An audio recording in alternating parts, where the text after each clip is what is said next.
오늘도 주님과 함께 하루를 시작합니다. 사랑하는 우리 성도님들 일주일간 수고 많으셨습니다. 쉼이 있는 그리고 회복을 또 원하는 주말 토요일 아침입니다.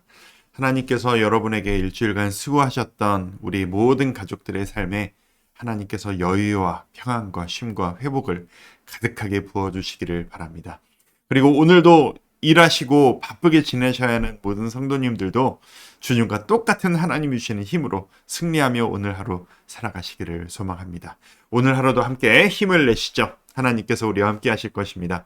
오늘 함께 보실 말씀은 어제에 이어서 민수기 8장 내용입니다. 민수기 8장을 보시면 이제 계속해서 그 율법과 하나님께 그 드려지는 지도자들과 레위인들의 이야기를 우리가 이 매일 성경 본문 이제 성경 민수기 8장을 통해서 볼 수가 있습니다. 계속 보시면서 이 이야기들이 참 우리 삶에 적용하기 쉽지 않다라고 생각하시는 분들이 분명히 꽤 계실 거라고 생각합니다. 그리고 정말 오랜만에 큐티를 하셨거나 우리 주와 함께 교회에 오셔서 처음으로 큐티라는 걸 해보려고 애쓰시는 분들이라면 도대체 이 말씀을 가지고 뭘 묵상해야 되는 거야? 라고 생각하시는 분들도 분명히 있으실 거라고 생각합니다. 있으실 수 있는 과정입니다. 그리고 성경은 아는 만큼 묵상하고 적용할 수 있는 것이 많아지는 게 당연하고 또 얼마나 많은 시간을 말씀과 함께 했느냐에 따라 달라지는 게 당연하기 때문에 우리 성도 여러분 여러 생각들이 드시는 게 당연합니다.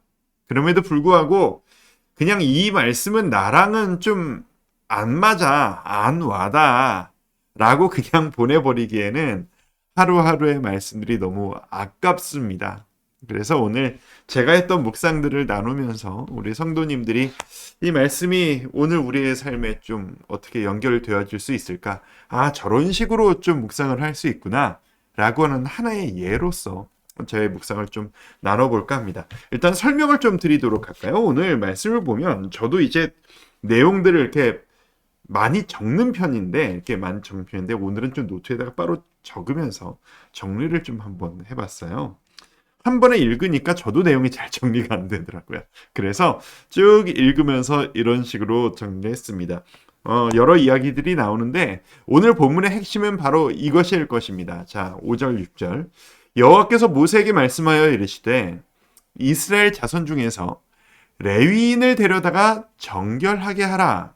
자, 지금까지 레위인들의 이야기가 계속 나왔었는데 하나님께서 모든 규칙을 알려주신 이후에 너희 그 레위인, 너희를 대표해서 나를 섬길 그 레위인들을 내 앞에 데려와서 정결하게 하여라.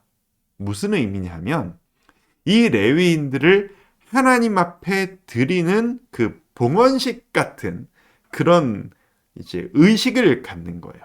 이제 모든 세팅이 준비되었으니 이제 레위인을 나의 일꾼으로 나에게 바치는 의식을 너희가 어떻게 해야 할지를 알려주마 라고 하는 그 내용이 들어있는 것이죠. 그래서 하나님께서 이런 것들을 요구하십니다. 너는 이같이 이스라엘 자손 중에서 레위인을 구별하라. 레위인이 똑같으면 안 된다라는 거예요. 구별하라는 거예요. 자, 구별하다, 거룩하다랑 동일한 의미라고 보시면 되겠습니다. 거룩해야 한다. 좀 구별되고 달라야 돼. 그래야 그들이 나에게 속하고 나를 위해 일할 수 있을 것이다. 내가 그들을 정결하게 하여 요제로 드린 후에 그들이 회막에 들어가서 봉사할 것이니라. 그 정결하게 하는, 구별하게 하는 방법까지 말씀해 주셨는데 그 방법이 이런 거예요. 제가 적어가지고 왔어요. 일단 온몸에 그 정결하게 하는 물을 뿌립니다. 그리고 이 정결하게 하는 물이 성경에 그렇게 설명이 나와 있지 않아요. 약간 추정을 할 수 있을 뿐인데 여기에만 나옵니다. 물을 뿌리고 그 레위인들의 온몸에 있는 그 털을 한번 싹 다 이렇게 밀게 합니다. 당시에 털이라고 하는 것들이 갖는 의미가 있었겠죠. 그것들을 싹 다 밀고 깨끗하게 하고 그리고 옷까지도 빨게 합니다. 몸가짐과 마음가짐을 새롭게 하기 위해서 외양을 깨끗하게 한번 정리를 한 이후에 제물을 드립니다. 번제, 소제, 숙주 제물을 드립니다. 하나님 앞에 죄를 용서받고 새롭게 시작합니다. 라는 그 상징을 위해서 예배를 위해 제물을 준비하는 거죠.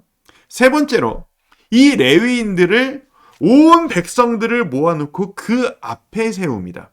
왜냐하면 이 레위인들은 자기 자신을 위해 일하는 사람들이 아니라 나머지 12지파 모든 백성들을 대표해서 대신해서 섬기고 예배를 돕는 자들이기 때문에 그 레위인들이 하나님께 바쳐지는 과정을 온 백성들이 나와서 지켜봐야만 했고, 레위인들은 온 백성들이 자기를 쳐다보는 그 앞에서 우리가 온 백성의 대표자, 대신하는 자이다 라는 의식을 가져야만 했습니다. 그리고 그 이후에 우리 아론 제사장이 인도하여서 이 레위인들을 제사를 인도하면서 이 레위인들을 주님께 바칩니다 라고 하면서 바치는 그 과정을 겪게 됩니다.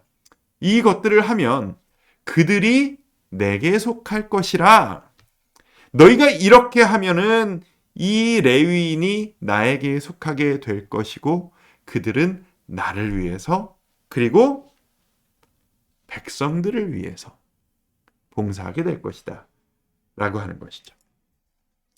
내가 이스라엘 자손 중에서 레위인을 취하여 그들을 아론과 그의 아들들에게 주어 그들로 회막에서 이스라엘 자손을 대신하여 봉사하게 하며, 자 여기 이 표현을 보세요.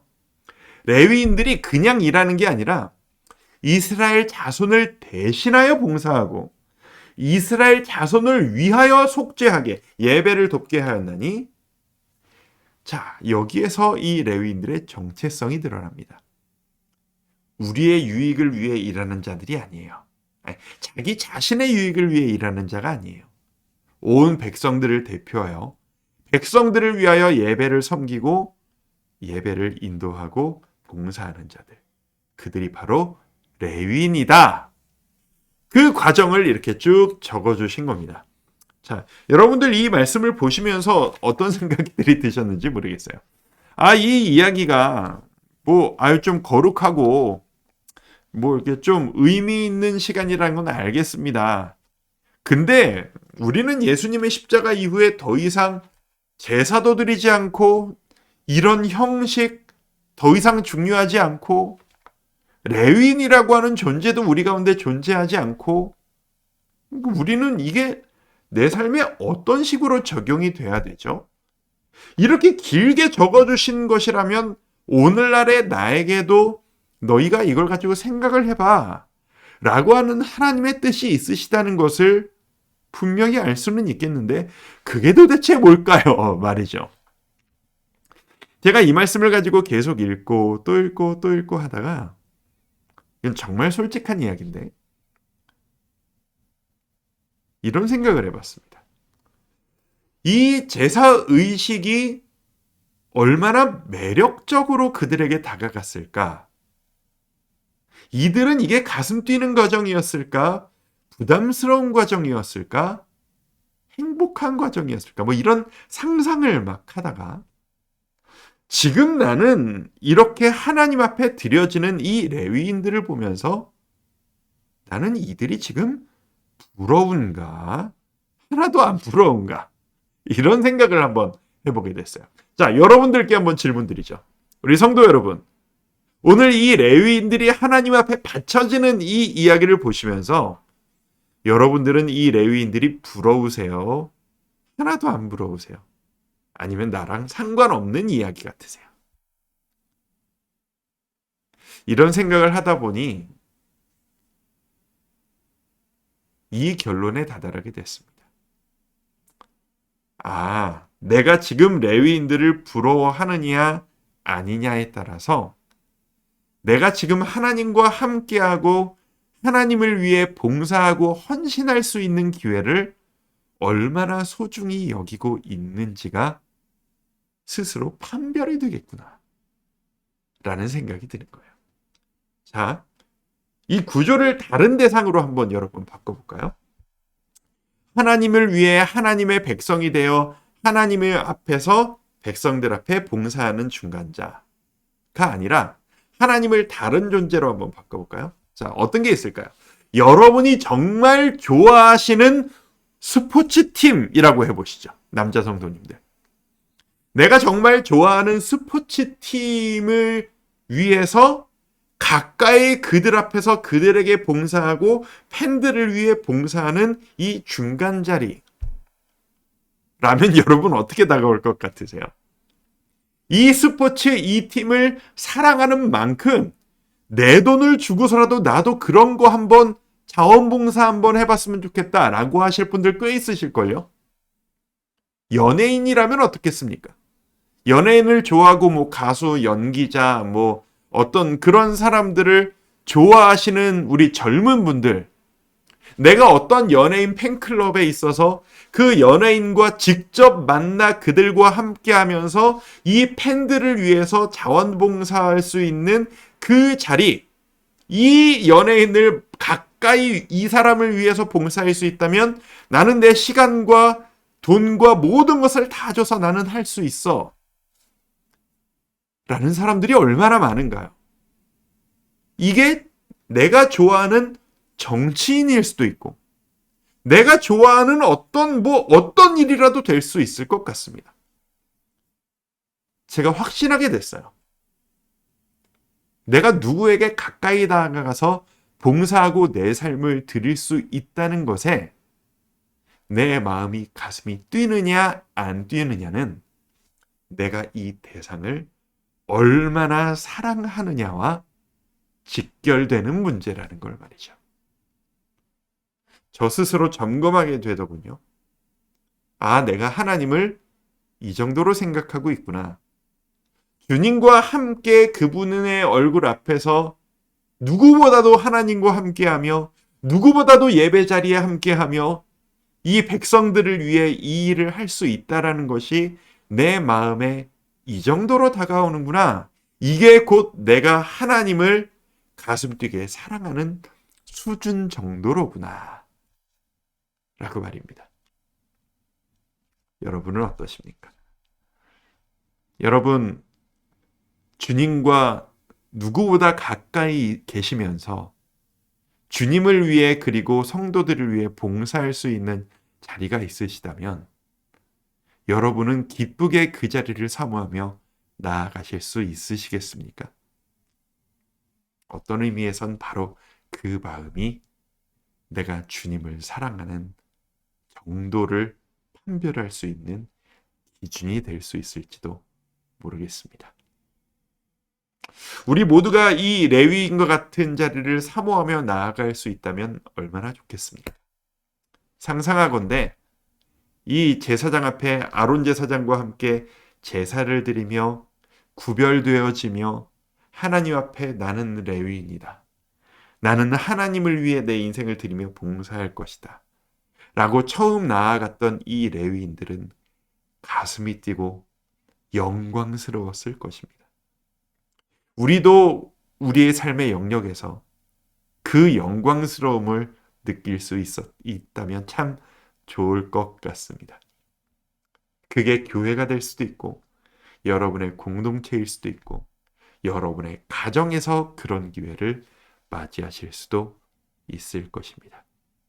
주를 사랑하는 만큼 주께 가까이 나아가시고 주를 위해 헌신할 수 있는 계기를 사모하시는 우리 성도님들 되시기를 소망합니다. 함께 기도하겠습니다. 아버지 하나님, 우리 모두가 주님 앞에 가까이 나아가기를 소망하는 그런 소망이 불타오르듯 일어날 만큼 주님을 사모하는 우리가 되기를 소망합니다. 레위인들이 하나님 앞에 나아가 너는 내 것이다. 레위인들아 너희들은 내 것이다. 라는 그 이야기를 들었을 때 얼마나 가슴이 뛰었을까요? 하나님이 지금 우리에게도 동일하게 말씀하심을 믿습니다. 너는 내 것이다. 너는 나를 위한 인생이야. 내가 너의 주인이야. 너는 내 것이다. 이 부르심이 우리에게 가슴 뛰는 부르심이 되기를 원합니다. 그리고 주를 위해 헌신하고 주님께 더 가까이 나아갈 수 있는 그 기회들을 우리가 기쁨으로 받아들일 수 있기를 소망합니다. 우리의 마음에 그 마음을 허락하여 주시옵소서. 예수님의 이름으로 기도드립니다. 아멘.